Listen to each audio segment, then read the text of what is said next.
Décideurs engagés, l'émission TV de l'Hémicycle qui révèle les décideurs et nous permet de comprendre ce qui, chaque jour, leur donne envie de se battre et de réussir.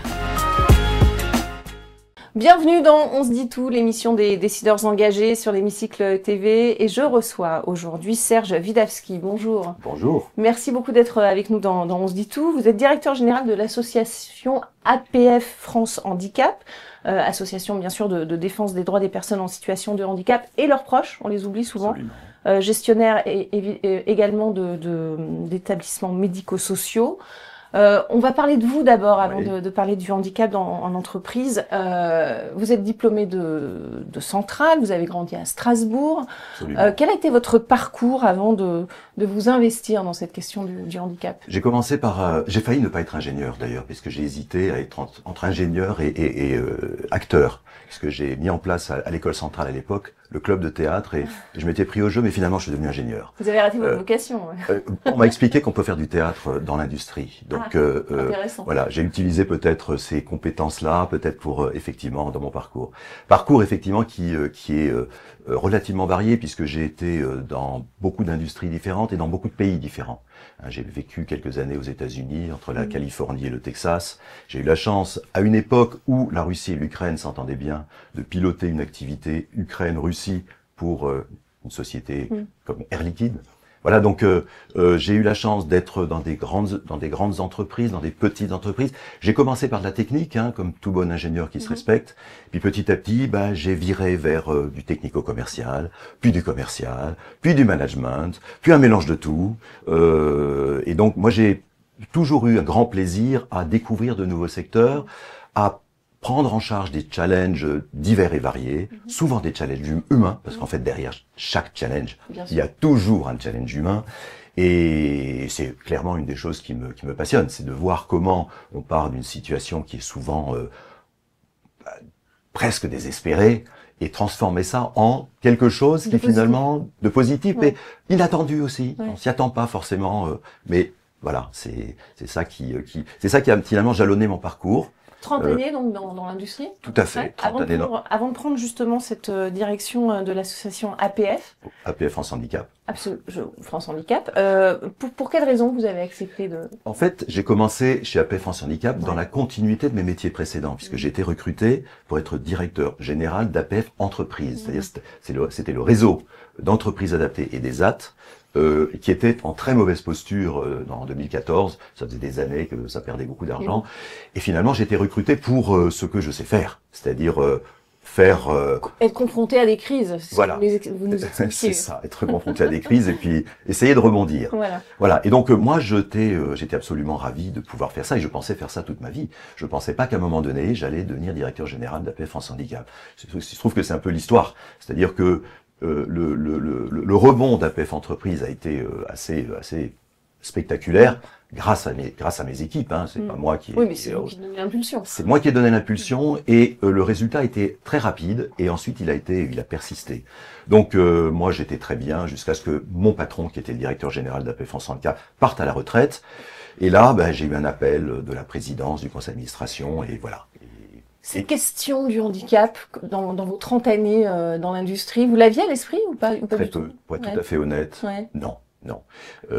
Alors c'est vrai que j'étais beaucoup en contact, surtout avec des ingénieurs, des techniciens, et je dirais moi le côté...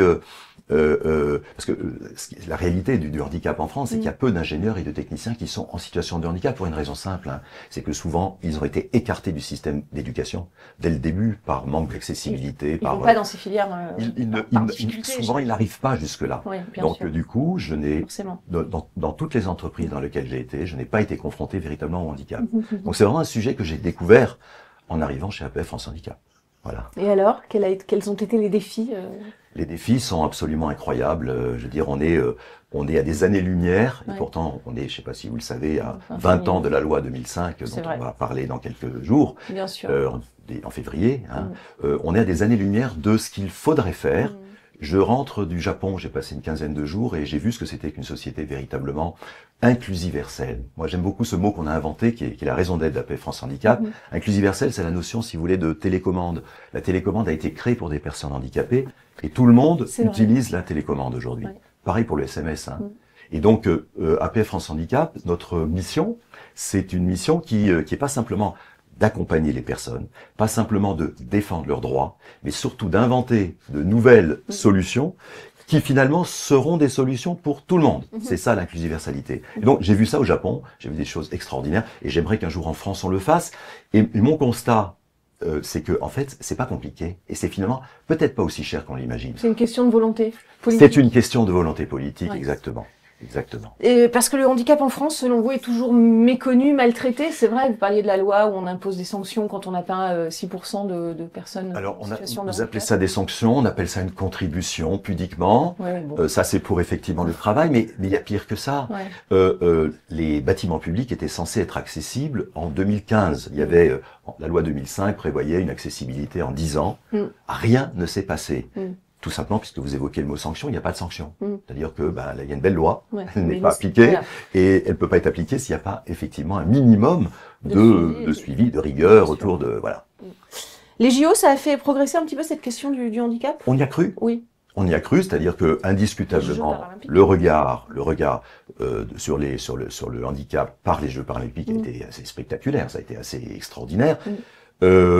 On a eu un engouement vraiment, ça a été on appelle ça la parenthèse magique. Bien sûr. Parenthèse parce que on a très vite oublié. Mais on la referme, on l'ouvre et on la referme, c'est vrai. C'est dommage. On l'oublie. C'est dommage. Voilà. Et croyez-moi, APF France Handicap, on est là pour se rappeler que la parenthèse, on va pas la fermer. Vous parlez du regard sur le handicap, mais le regard ne suffit pas finalement.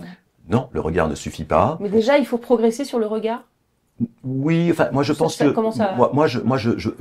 j'en ai un petit peu assez qu'on parle du regard en réalité, parce que si en fait les personnes en situation de handicap deviennent des citoyens comme les autres, c'est-à-dire si on leur donne les moyens de devenir des citoyens comme les autres, il n'y a plus d'histoire de regard.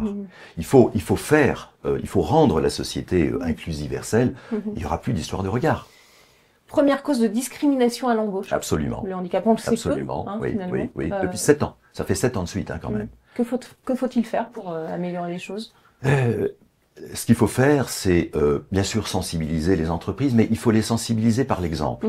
Parce que les entreprises qui ont testé, je dirais, le recours à des personnes handicapées, constatent, et vous allez être surpris, qu'il y a une amélioration de la performance. Pour une raison simple, c'est que d'abord les personnes handicapées sont très souvent très engagées dans leur travail, parce qu'elles ont souvent été écartées pour plein de raisons de l'emploi, et aussi parce qu'elles créent un climat, finalement, où les uns et les autres se sentent investis indirectement d'une mission d'intégration.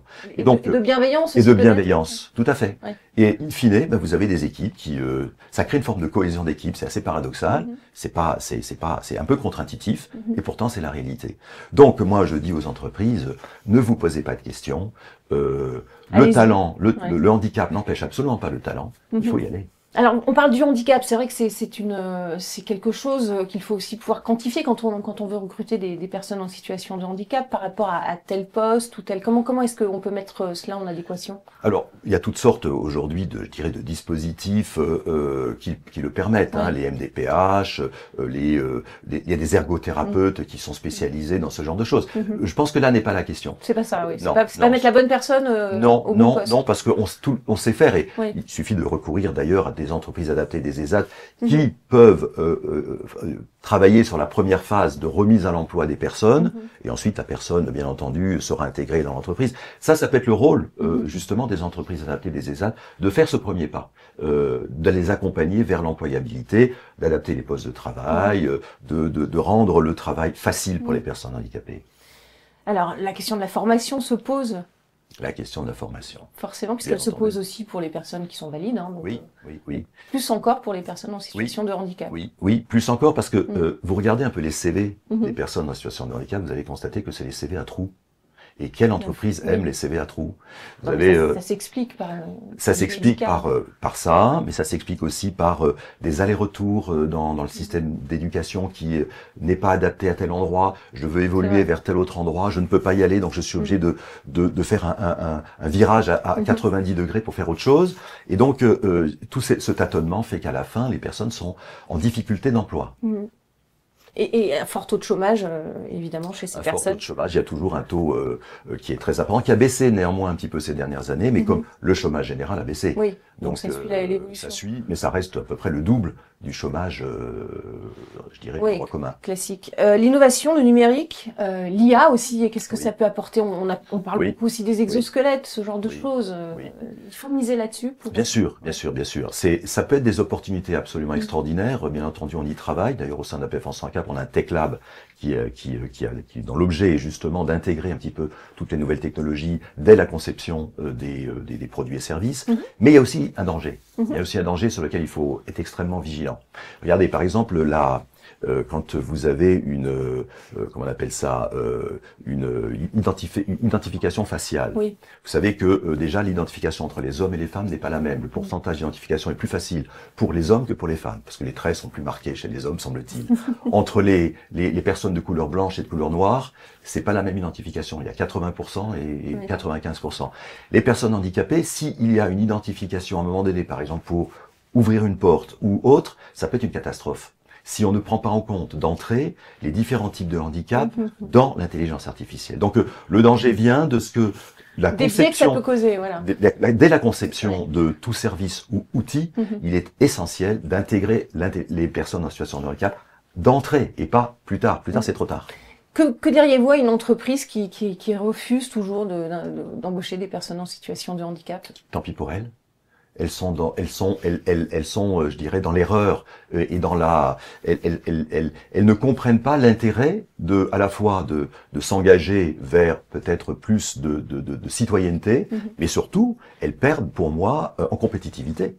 Parce que déjà, il y a beaucoup aujourd'hui d'appels à projets ou d'appels d'offres où la part de la citoyenneté au travers de la RSE, qu'elle soit sous forme environnementale ou sociétale, a un impact. Donc, on va en parler justement. D'accord. À travers la question d'un étudiant de Centrale Supélec. C'est juste après le jingle.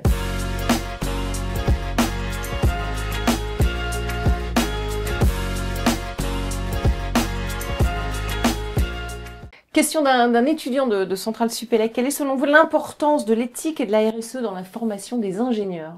Écoutez, moi je pense que c'est central. Sans jeu de mots. Oui. C'est essentiel. Votre ancienne école, tout à fait, c'est mon ancienne école. C'est essentiel, pourquoi? Parce que je crois que aujourd'hui la responsabilité, je dirais dans tout ouvrage, dans toute aventure, la responsabilité de l'humain est essentielle. Donc si on ne conçoit pas d'entrée le respect de l'environnement et le respect de l'humain dans toute conception et dans tout développement, on a tout faux parce qu'un jour ou l'autre, il va falloir refaire. Donc la formation à la fois sur l'éthique, parce que l'éthique c'est pareil, on oublie trop souvent l'éthique. L'éthique c'est quand même ce qui permet de développer aussi des solutions qui soient, j'utilisais le mot inclusiversel tout à l'heure, et qui sont justement essentielles pour la société. Donc vraiment ne pas négliger le côté RSE, le côté éthique dans sa formation, c'est une erreur. D'ailleurs, si je prends l'exemple d'APF France Handicap, on évoquait tout à l'heure le rebond d'APF Entreprise que j'évoquais. Le rebond, on l'a construit sur une stratégie RSE. C'est-à-dire qu'on a identifié effectivement qu'est-ce qui pouvait changer la donne, et on s'est dit, c'est clairement la RSE qui change la donne. Donc on a attiré vers nous des entreprises qui avaient cette sensibilité-là, ou qui commençaient à l'avoir, et on a bâti une véritable stratégie avec elles autour de la RSE. Donc la RSE, si on y pense, si on l'appréhende correctement, peut être un vecteur de croissance, un vecteur de bien-être, un vecteur surtout de durabilité. Question de Verian à présent, cabinet d'études et de conseils dédiés aux enjeux publics et d'opinion. C'est juste après le jingle.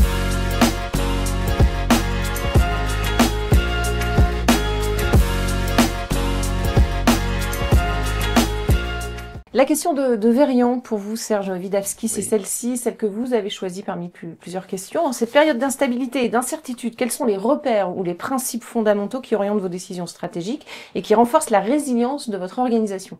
Alors ça tombe bien, on y est. On est dans une période difficile, les enjeux sont énormes, on est bousculé, et APF France Handicap elle-même, puisque aujourd'hui on a de grandes difficultés en ce moment, qu'on est en train de surmonter justement. Pourquoi et comment?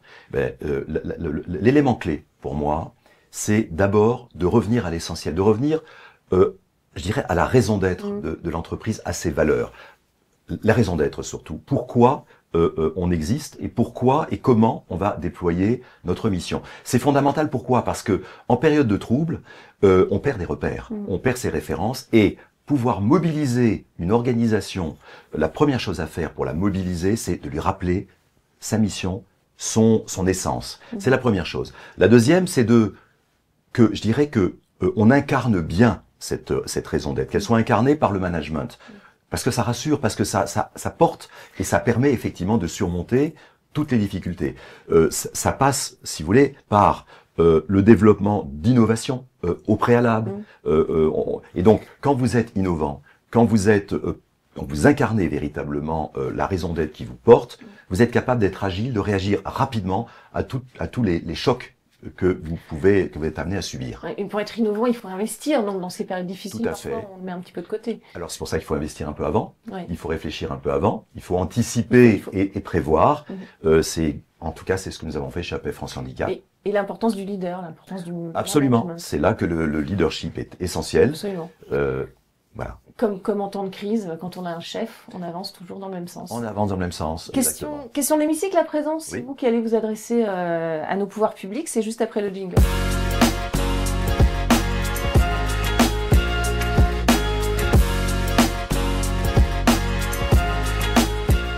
La question de l'hémicycle, qu'est-ce que vous avez envie de leur dire, Serge Widawski? Vous avez 1 à 2 minutes face caméra, c'est à vous. Alors, messieurs, dames, les parlementaires, nous avons aujourd'hui un gros problème, vous le savez, le Ségur a été décidé pour tout le monde, mais le Ségur, malheureusement, n'est pas pris en charge par les conseils départementaux. C'est un exemple, si vous voulez, de décalage entre les besoins d'un secteur comme le secteur médico-social qui sont énormes, et les responsabilités aujourd'hui se reportent entre l'État, donc les agences régionales de santé et les conseils départementaux. Tout le monde se renvoie la balle en disant je n'ai pas les dotations qui vont bien, etc., etc.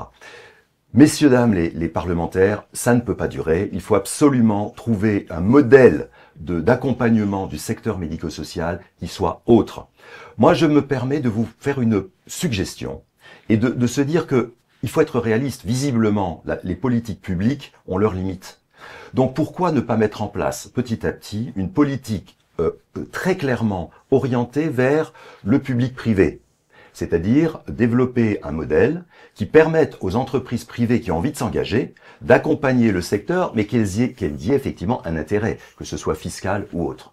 Voilà une suggestion qui est très simple et qui permettrait peut-être de faire sérieusement avancer le modèle économique d'un secteur en très grande difficulté. Donc voilà pour cette proposition. Il y a beaucoup de propositions en ce moment. Le gouvernement en a besoin. Merci en tout cas, Serge Widawski, d'avoir participé à Décideurs engagés sur ce plateau de l'hémicycle TV.